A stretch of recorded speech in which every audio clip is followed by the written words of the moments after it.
Tonight I have with me Dr. Ghiloni, and he is a lecturer and writer in the area of interfaith. Welcome, Aaron. Thanks, Garth. Nice to have you with us tonight, and like to have a yarn about your understanding of interfaith.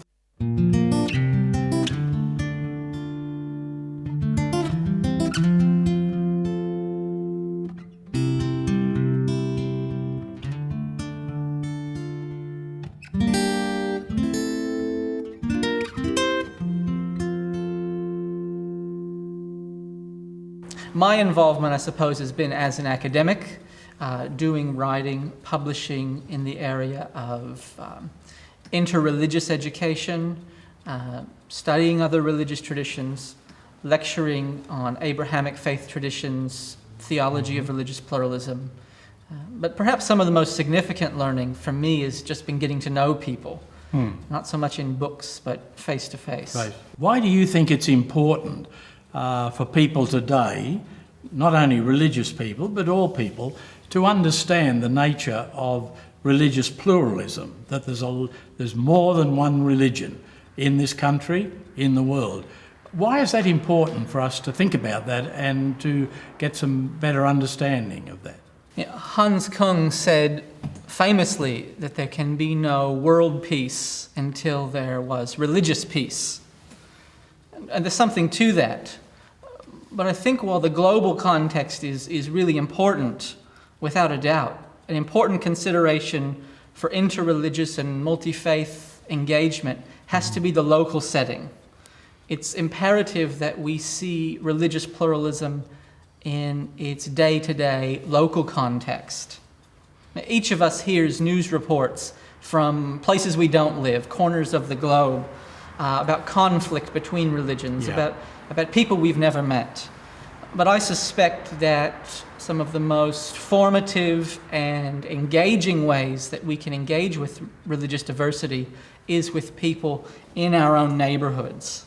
Not in the arena of international politics, but people we meet at the local cafe, people that we see at our local schools, in our neighborhoods, in our workplaces. And it's in these day-to-day interactions with religious pluralism that we discover something important.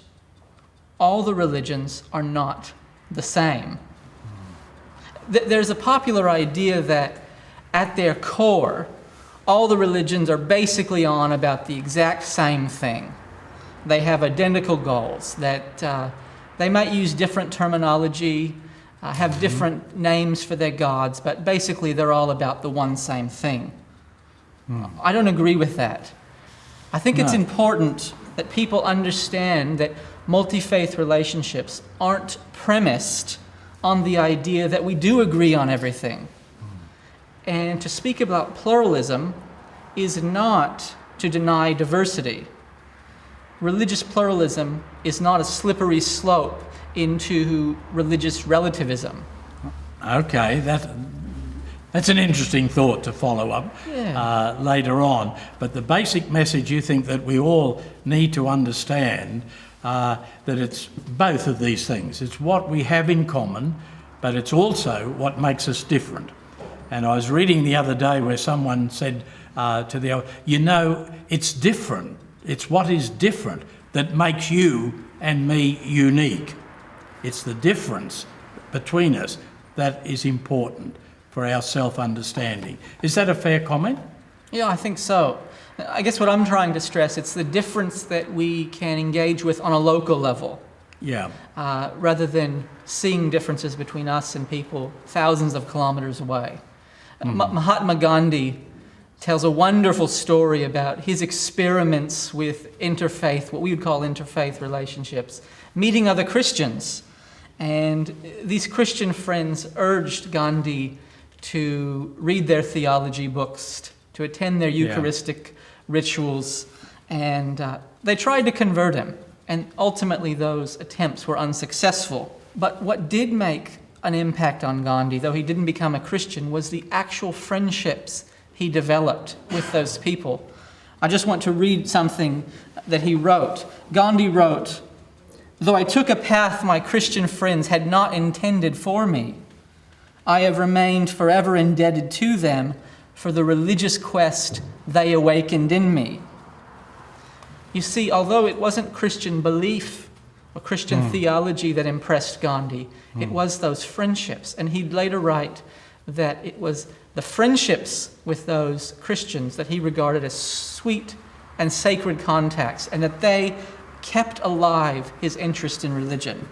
I think that's fairly easy for most of us to understand, but those of us who do belong to a particular religion, and in my case it happens to be Christian, and a lot of other Christian people find this rather strange, that we are now being asked to engage and make friends with people of other religions, whereas traditionally for a long time we've lived in our own religious community, and if we had any view of those outside, it was to try and bring them in and to convert them, that somehow or other God was more specially available to humanity through our particular religion. That seems to be changing, even amongst Christian thinkers, that if we believe in God, who's everywhere and every time, the Spirit of God pervades all of life, it must include all people living on this planet. And that has been the case for eternity, some people say. How do you react to that sort of claim? And how do we carry on that discussion with our religious colleagues?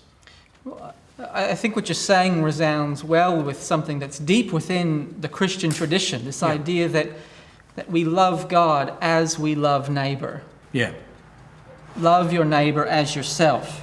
And I think we can only begin to truly love our neighbour if we know who they are. Yeah. We can experience what the Jewish philosopher Martin Buber called I-thou relationships, where we don't treat someone as an abstract idea or a thing or something we read about in a book, but we encounter them face to face as a real human being with dignity.